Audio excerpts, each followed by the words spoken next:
I'm just disassembling, putting up the sunshades and everything, getting ready for the trip. This was supposed to be the trip to Anza Borrega State Park, which I love very much, and I've been there a few times now. Unfortunately, it's supposed to be 90 degrees. Yes, it's February 4th, 5th. I'm not sure anymore. 25th, February 25th, and it's 90 degrees there today or tomorrow, and the next day is 93. So we moved what we were doing. We're going to go to a state park that's in Descanso, and it's about 10 degrees cooler there. I just purely can't. I'm too old to hike in 90 degree heat. It's just not healthy. So that's what's happening. So I'm going to sit here, and like I said, I'm taking my sunshades down. I store these up here on top of the ladder. You can see where they are right now. And I'm just going to move the groceries from my car into the van. I did not bring it to my house this time. I brought everything in the car that I needed since most everything was already ready. So that's the plan. So I'll check back in a little bit. Okay, so I store the very large front window shade right there typically, depending on circumstances. Today, that's where it's going. You can see my 2 power banks there. I probably won't need them as much as I would have if I had gone to Anza Borrega State Park because we were boondocking. But since we're staying in Descanso, I'm going to stay at the same campground 2 nights in a row. That's part of my camping membership. The campground's called Oxanita, Thousand Trails Oxanita, and it'll be my first time staying there, actually. So we'll be able to all check it out together for the first time. And now we're going to go and grab the groceries. So here is my thermometer that I have. It tells the interior temperature of the van. Yes, it's really that hot, February 25th. It's very hot. And then it shows the fridge and the freezer temperature. So I did not pre-cool the fridge this time. So there are some tricks that I do to kind of get it cooler quicker, and also to help preserve power. So the fridge is full now. I typically keep things that it's okay. I typically keep things that it's okay for them to be in the door, which is significantly cooler than the rest of the fridge. I don't have a fan. I do own one, but I'm not sure what happened to it. It got put in a camping box somewhere, so someday I'll run across it. But if you see, I have 2 frozen meals and a frozen mac and cheese that I'm bringing. And I actually put those in the fridge. So this is going to help cool down the fridge itself and keep my milk cold. And I keep my milk on the top because that's the coolest area. I usually keep the things that don't need to be as cold on the bottom. And here's the freezer. I use this to keep the freezer door shut. And you can see I have things loaded up in the freezer for cooking. And that's how we do it. And I keep the drinks on the bottom. I do have another one of these to hold the drinks in place if I need to. But since it's so full, we're just gonna let it go how it is right now. Okay, we're ready to go. I typically keep my purse right there. It keeps it kind of away from the sliding door, but easily accessible if I need it. I just bought a hook off Amazon to hang it from the headrest. I just use the restroom because that's the best part of having the van, is my bathroom is always with me. So I'm gonna drive up to 2 hours right now. It just depends on traffic. Unfortunately, in California, everything depends on traffic. So I had to go to the bathroom first. We probably will stop part way to eat. It is afternoon, but I haven't eaten yet today, actually. So this is kind of how I have for driving. A lot of times I keep this microwave under the bed, but I did not this time. I just put it here behind the wall, so if I stop fast, it's not going anywhere. And then for the TV, I keep it down and on a pillow, because if you look, that's a lot of pressure with the bouncing that happens in a van. That's a lot of pressure on the back of the TV, and I actually had to replace the back of the TV because we weren't doing it this way. But since we've been doing it this way for 2 years, it hasn't broken. And I did pack my stuff. That's all I have. I have a bag that has my clothes, a bag that has my under things and socks, and then my toiletry bag. And I did not put anything else in this cabinet, but because my daughter is coming, I did bring her comforter, and those are her sheets that they would normally be there up on the bed, but I took them off to wash them on the last video I did. And then you can see the fridge is getting cold. The fridge is down to 60 and the freezer's down to 24. There's just a thermometer in each one. So that'll just continue to get cold as I drive. So when I stop, I'll show you what the temperature is again. So I've made it to San Diego. And if you look at the fridge, I need to turn it down. It is way too cold. So that's how much of a change it's been just since I've come here. Okay, so this is how I use my microwave for the most part. Sometimes if it's under the bed, then I'll just put the Jackery under there and use it under there. But this is how I use it. I'm currently just in a random parking lot in San Diego, waiting till it's time for my daughter to get off work. And I have it plugged into the Jackery, and this will run it for however long I need. So these are Jackery. I have two of them, a Jackery 1000s. One's newer than the other. This one is the newer one, and it charges very quickly. It was a great upgrade to have. But you just turn the power on, and then you turn the switch on, this outlet on, and then now I have power on my microwave. So I'm just going to warm up something to eat real quick because it is after 3 o'clock and I still haven't eaten anything but a little cookie. So we're hungry. So I'm going to eat, and I got down here safe and sound. So it'd be great to see my daughter. I miss her, and we'll catch back with you later. Good morning. It's a gorgeous day out today. We got in after dark last night, so I didn't film anything. But here we are, having our morning coffee. We're going to just have a slow day of it today. My daughter's actually got a cold. So we'll see what we end up doing. I'll check back in later. This is our spot. This horrid washed out driveway is what we had to get up while it was dark last night. I actually used this section over here that belongs to that one in order to get in here, but it was fairly painless. It was unlevel. I wish honestly I'd had a little more blocks, but it's not terrible. I've been in much worse. It's nice and naturey. There's so many birds. I mean, just so many birds. And that's the rest of the spot. So it's very nice. I like it here a lot. So I'm hiking alone today. You can see the van behind me. My daughter is sick, as I mentioned earlier, and she cannot walk, but I kind of need to get a walk in, and it's so beautiful here. So we are going to go walking on our own. Now when you walk on your own, what precautions do you take? Currently I just have something to drink since I don't plan on being gone very long. And I have a Garmin. It's a satellite device because there's absolutely no service out here. Okay, well, part 2 of how we're prepared. I actually just went back for one of my walking sticks, and I stopped and got my, hold on. My little girly pepper spray.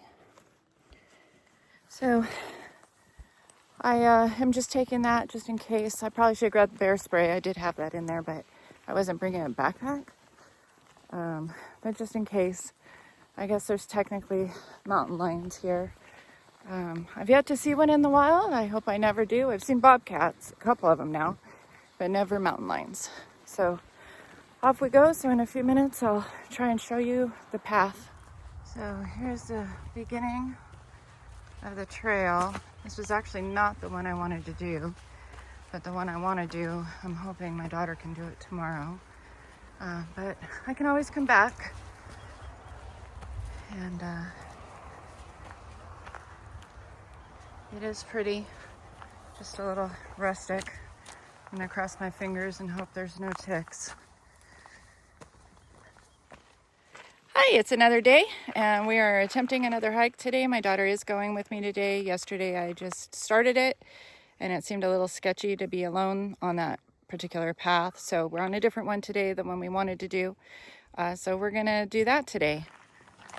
And here's the path. It's about 85 degrees here in Southern California, and we're hoping to see a waterfall is the end goal, but we'll see how far we make it since my daughter is still sick, so we don't know how far she'll make it, but we'll see.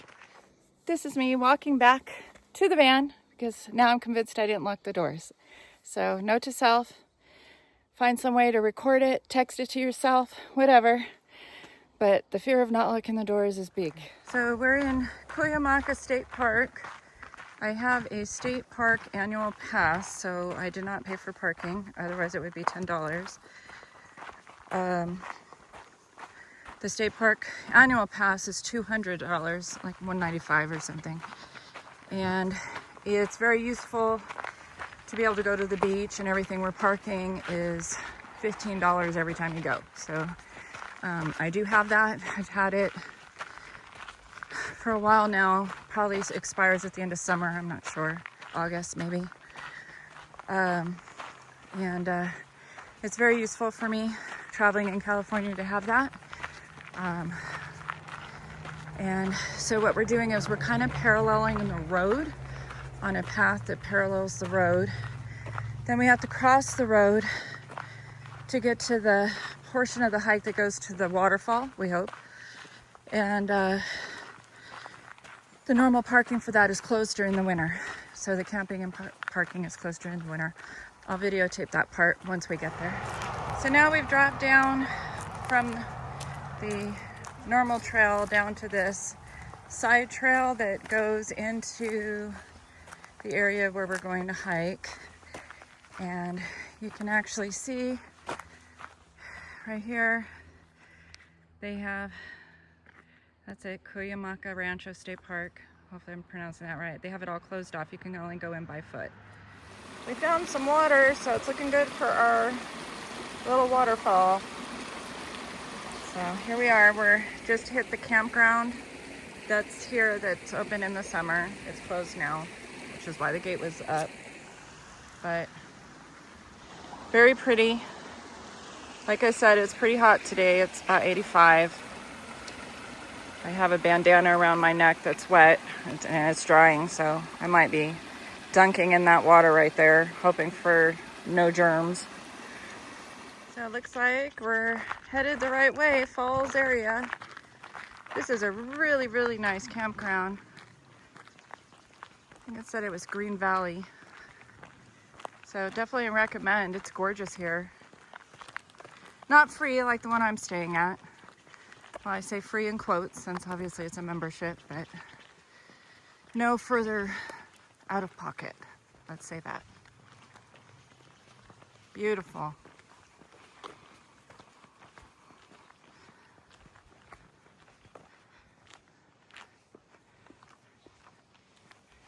And over here is the water behind that grassy area. We're stopping really quick to sit in the shade and have a drink of our electrolyte drink. These are my favorite. I absolutely love them. I'm so grateful for a friend who showed them to me. I've never been an electrolyte drink fan because they always taste so salty, but these are amazing. Okay, we've reached the Falls picnic area. We need to go that way, not that way. That way is where the parking is normally if it's open. I know this because I downloaded my Google Maps of this area for offline use. I definitely recommend that. I can maybe make a tutorial sometime if you don't know how to do it. It's good for any kind of traveling. It doesn't matter where it is. I've even gone places just normally in my car where I needed to have those if there's no service. There is zero service here. At the campground I was in last night, we were using Starlink. So there's another parking at the trailhead, and there's appears to be two separate trails. So we're gonna see which one's which. We'll go to this one first since it has a big old sign.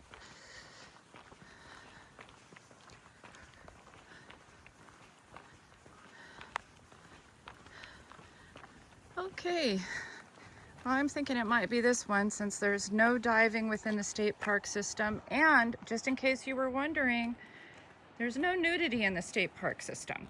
Okay, so no nudity. No dogs, no bicycles, rattlesnakes okay. I believe these are manzanita trees. If you look, the bark is really interesting. I'll overdub this if I was wrong. All right, we're on our way down to the falls. We can hear it. Here, listen, see if you can hear it. Ooh, look at those rocks. There are steps, so I gotta make sure I don't fall down them. Oh, and it looks like that other parking lot must have a trail that leads from there too. So that's nice to know. Okay, you can see it there. Zoom in. It's coming down the rocks. I'll look around and see if I can get somewhere better of a view. Going down, down, down, down, which means I have to go back up. Yay! And I think this trail goes down to the river. We'll still look for a better view for the waterfall, but I think this trail goes down to the river. There seems to be steps here and then more trail there. I don't know. I think we'll take the steps. Okay, both those paths went to the same spot. It just brings you down to the actual creek, and then that way is the waterfall. I would say this is about 1.5 miles that we just went. So from that parking spot that I was at, and I'll let you know later in the video what that parking spot, the turnout, was called. The whole way to get here is about 1.5 miles, so it's 3 miles turnaround. Obviously, this is a very short hike if you're able to come when the area is open, and you can just park right here. Kind of looks like a little waterfall there. Very nice to listen to. We reached another spot. We're just kind of walking along the banks towards the waterfall. So I am standing on the rocks in the middle. Very fun, very adventurous. Okay, can hear the waterfall, still can't see the waterfall, but we're at these big rocks, so we're gonna climb up them and see what we see. Okay, this is as far as we're going. The rock is polished. I've actually encountered this other places as well, even Grand Canyon, where the rock gets so polished that even with my trail runners, it's very slippery, and I don't have anyone here with me that I would be willing to risk breaking my leg. So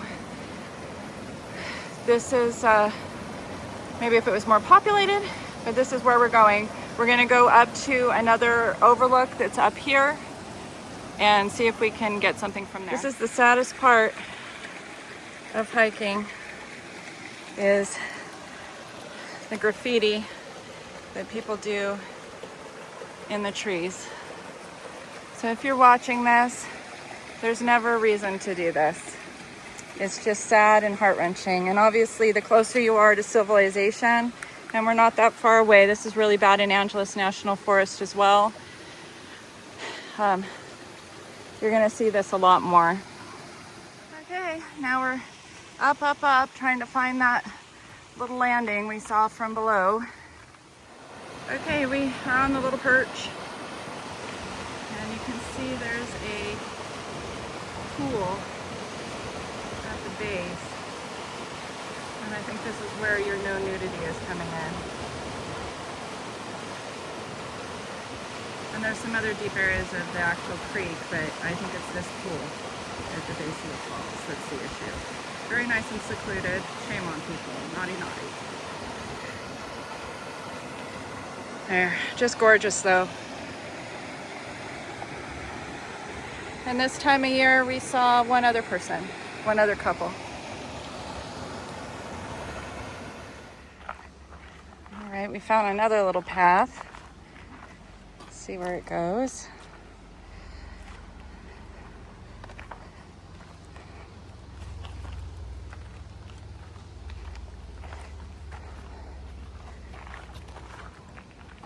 Looks like there's a path that goes out to the water. And then let's look over here.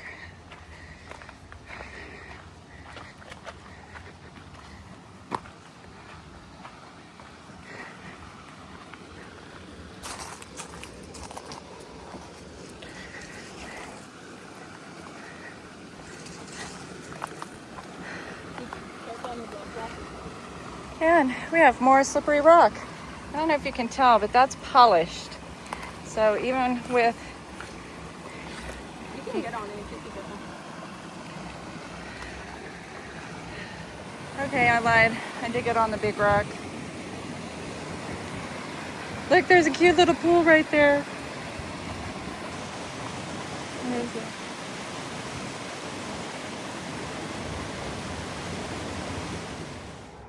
Okay, we're now back across the street over there, and we're on the trail to go back.